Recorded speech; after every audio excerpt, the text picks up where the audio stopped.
నిన్న ఓపెనింగ్ కదండి మదీనాగూడ బ్రాంచ్. చాలా మంది నన్ను అడిగిన క్వశ్చన్ ఏంటి అనుకున్నారు, సెలబ్రిటీ ఎవరు, చీఫ్ గెస్ట్ ఎవరు వస్తున్నారు ఓపెనింగ్ అని చెప్పి. నేను చెప్పాను వస్తున్నారండి, వస్తారు అని చెప్పి. ఈ క్వశ్చన్ ఇది ఎప్పుడు చెప్పానంటే 10ంటికి చెప్పాను, 10:30 అయింది, మళ్ళీ అడిగారు వాళ్ళు, వస్తున్నారు చూసుకోండి అని చెప్పాను. ఎవరు అనుకున్నారు? మీకు అర్థమైందా?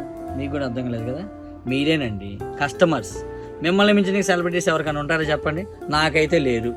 మీరు మాకు సెలబ్రిటీస్తో సమానం, అంతకన్నా ఎక్కువ చెప్పాలంటే. మీ నమ్మకాన్ని చూరుకుంటే చాలు, ఏ బిజినెస్ అయినా ఆటోమేటిక్గా సక్సెస్ అయింది. సో మిస్ అమ్మకి సక్సెస్ సీక్రెట్ అదే. మనం జెన్యున్ గా ఉన్నట్టు చెప్తున్నాము, బెస్ట్ ప్రైజ్ ఇస్తున్నాము. మిస్ అమ్మ మాది కాదు మనది అని చెప్పి మీరు ప్రతిసారి ప్రూవ్ చేస్తున్నారు. నిన్న బ్రాంచ్ కి వచ్చి రెస్పాన్స్ అయితే అల్టిమేట్. మిస్ అమ్మ స్టార్టింగ్ డే నుంచి కూడా హైయెస్ట్ సేల్ అన్నమాట నిన్న మాకు వచ్చింది. మీ అంత రెస్పాన్స్ ఇచ్చిన ఈచ్ అండ్ ఎవ్రీ కస్టమర్ చాలా థ్యాంక్స్ అండి. కస్టమర్ కాదు, సెలబ్రిటీస్, మా సెలబ్రిటీస్ మీరందరూ. ఇదే రెస్పాన్స్, ఇలానే సపోర్ట్ మీ దగ్గర నుంచి ఎప్పుడు ఉండాలని కోరుకుంటున్నాను.